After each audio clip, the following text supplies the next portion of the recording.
Welcome to Mercury Street in historic Petersburg, Virginia, where we're taking a look at a once abandoned and collapsing home, now stabilized and on its way to a full restoration.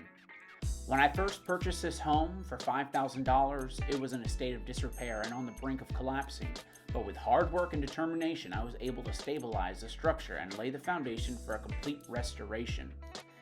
And now, with permits almost in hand, we're ready to begin the next phase of this restoration process, rebuilding the back of the home.